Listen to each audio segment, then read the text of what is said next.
Hi, my name is Bob Cook.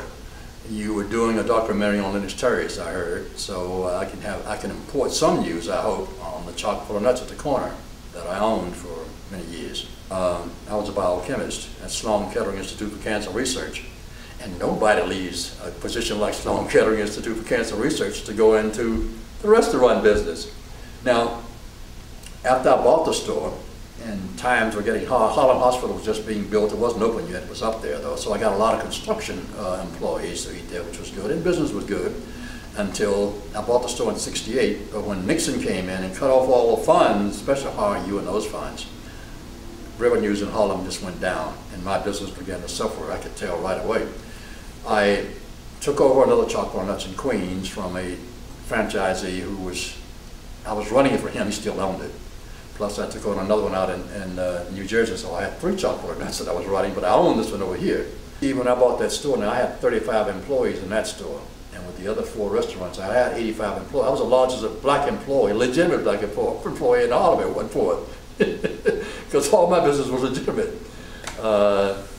So the neighborhood then was more professional. It was an upper mobility, there was hope, and then I formed partners with the basketball player in 1971 who was very prominent, and I opened a restaurant at 31st and 8th Avenue at Madison Square Garden, because the person who I became friends with was Willis Reed. I guess you may have heard of Willis Reed. Okay, I opened a restaurant called Willis Reed's Hamburger Beef and Bun at 31st and 8th Avenue, and he and the team would all come over before games to give me a break and all that, and it was a good restaurant, but it was too small to generate the type of profit that I need to be at that particular spot. So it stayed there about a year and a half. Of course, the Knicks began to lose, and that restaurant went out too. I've been here in Lenox Terrace ever since. I've done a lot of things, and as we talk further, I can maybe share some other experiences, some of the things that I've done.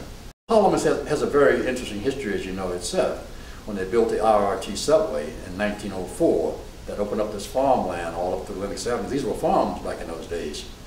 And when they built the RRT, which is the Lenox Avenue line, that opened up this avenue. So speculators, like they're doing now, came in and built up this Harlem area. And they overbuilt, like they have done today. And the speculation began to taper off.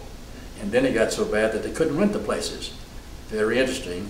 There was a black fellow, I can't remember his name, but if you want to, I'll look it up for you. He'd gone to Hampton Institute studying real estate. Payton was his name. So when they found out they couldn't rent this, he got an idea. Let me rent it to my people. They said, get out of here, if my people can't afford it, how do you need this? I got a plan. Of course, you know what the plan is. They will double up, and they can afford the rent. So they didn't believe him. So they let him have a couple of buildings, and he filled them. They were shocked. That took on a life of its own and mushroomed, because the black situation in Harlem had been so destabilized, starting first in the Wall Street area where blacks were, where Wall Street is now, in the Village where Thompson Street is now, where Washington Square Park. It's a black neighborhood. Blacks were constantly pushed out of neighborhoods. So after being pushed out from the Village in Thompson Square, they moved up to Hell's Kitchen. 59th Street, 8th Avenue, around that area became a black community. Well, they were soon eventually pushed up by the Irish out of that into what is known as Central Park, which is also way up in the country in a derelict place. Okay, so blacks moved in around 89th, from 86th to 89th Street in Central Park was a black community, a thriving black community. Abyssinia Church, which had been downtown, moved into there. And a lot of the prominent blacks in the black spirit moved into Central Park. Well, Central Park was also a derelict country place way up in the country. But when they decided to make it which is the most beautiful park in the world, a park, they kicked everybody out, of course, including the blacks. Now where the blacks going to go? They didn't have a place to go. When this opened in 1904, and this guy began to rent out, now they've got a way to come, and here they come. And the rest is history. We've been here ever since. How has it changed? Gentrification. 125th Street is not the same, and by the way, it's going to be even changed more as soon as the zoning law has been passed. From 124th Street to 126th Street will be a corridor zoned for commercial businesses. Those little mom and pop type shops you see along there, all that will be gone.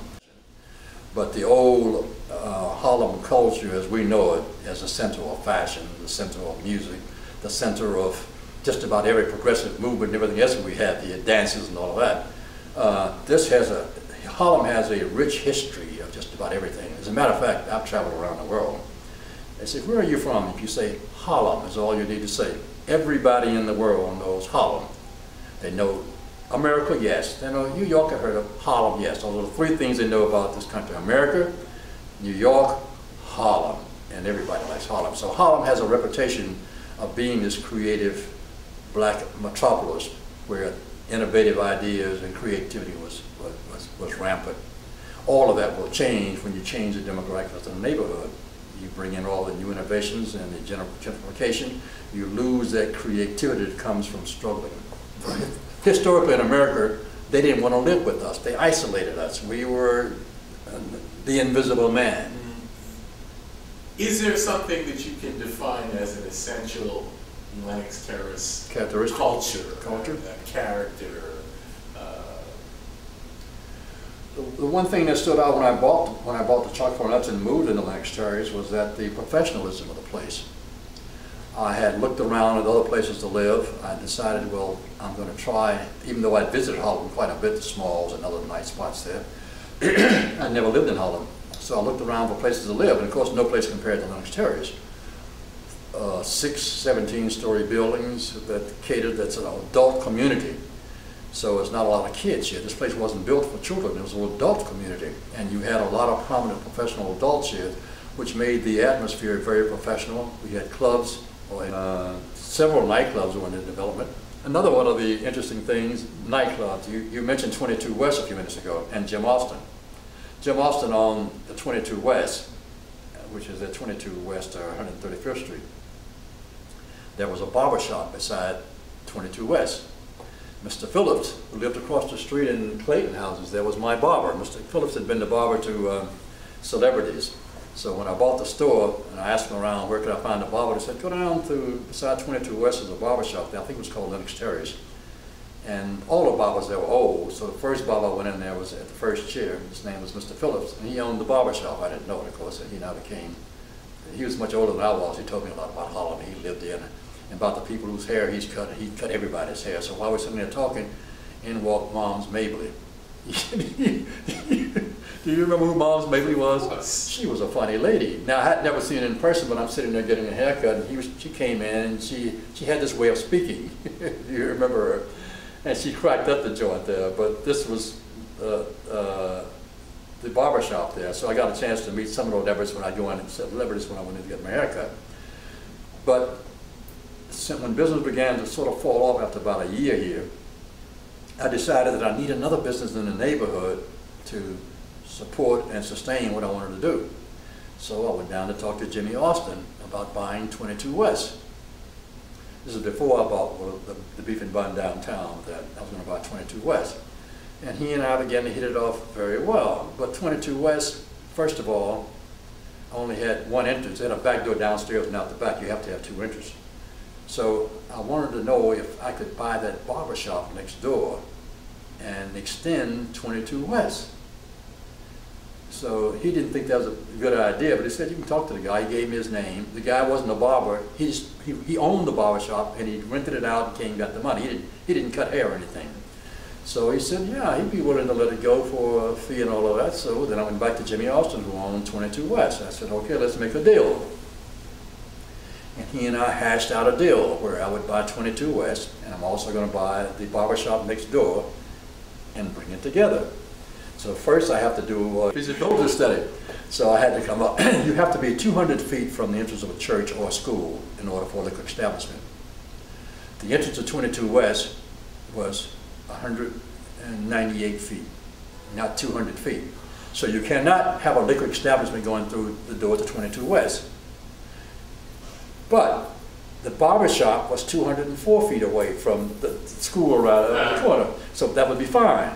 So now it's a deal. I can buy it because we can have two entrances, one to 22 West and one to the bar, and then they connect inside. We got all the things going. I asked him where to get supplies. We got all this meat from David, the meat masters around it, because they were partners and all of that. They were involved in the union together, and also Jimmy owned a funeral hall, a funeral parlor up in the Bronx. So we said, we're gonna close the deal on Monday, down at Darwin's office. Darwin's doing, but he was at 4th and Madison. We go down and we'll close the deal. So Jimmy agreed. He said, well, Jimmy, bring your books down so we can go through everything. Jimmy showed up, no books. You have to take my word for it. He never produced the books, and the deal fell through. He never produced the books. He took the idea, he got together with the barbershop there, and he bought it and expanded it, so he had the whole thing there. There was also another very nice, interesting place right here called the Club Baron. Club Baron. You're right, Club Baron. Yeah, that was an interesting place too. So the community was a viable community. Here was a symbol of hope and achievement for us. I explained to you all the places we lived in New York, from downtown to midtown to Center Park, and finally we have found a home that's like no other place in America. Excuse me, in America. It's a place where blacks actually began to say, this is home. And the showcase of Harlem, aside from all the other things like entertainment and all the other things that drew everybody here, was Lenox Terrace. Now you've got a place that you can live in your own neighborhood, in your own development, that is equal to any place in the city, so to speak. So yes, the changes have been not so much in the interest of the tenants. The tenants today are not as professional. There's not the number of professional people here as they were before. But Lenox Terrace is still one of the nicer places to live, all in all. The rooms are still spacious. The rents are reasonable. The new buildings, of course, are put up. The facilities are much smaller than this.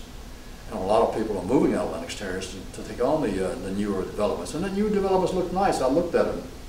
They're very nice, but the Lenox Terrace still has the reputation of being the center for professionalism, I'd say, in Harlem. It still stands out as the premier place to live in Harlem. Benny was the founder of the Commodores that he picked up down in Tuskegee, Alabama. They were students at Tuskegee, Alabama. And Benny at the time was a social worker. And he approached me. He used to eat in a restaurant every day, and asked me about that, and was I willing to put in some little finances, which I did, not very much. I didn't think that they had a chance at the time because there were so many bands. Every place in Harlem had a band.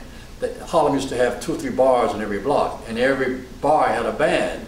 So the most famous named bands could be seen in small nightclubs. For instance, Count Basis was 1 block away.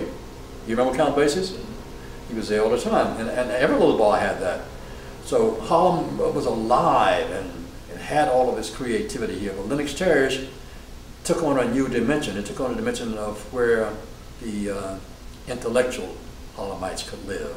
We had places to party and to socialize, but our living conditions left something to be desired. Because remember, Harlem was built on multiple residents and paid a rent. When you got an apartment, 3 or 4 bedrooms, you kept one or whatever you kept for yourself, the rest you rented out. So Harlem had great places to live, more churches and bars probably than any other place in the country. But there was not a great intellectual place to live. And Lenox Terrace, I think, filled that need, and probably still does. If I had my choice, I still would prefer Lenox Terrace with reservations to most of the places I see in Harlem today. But if you're talking about moving to the plaza down 59th Street, well, I'll take that over. I'll tell you what, I'll trade the plaza for Lenox Terrace. How's that?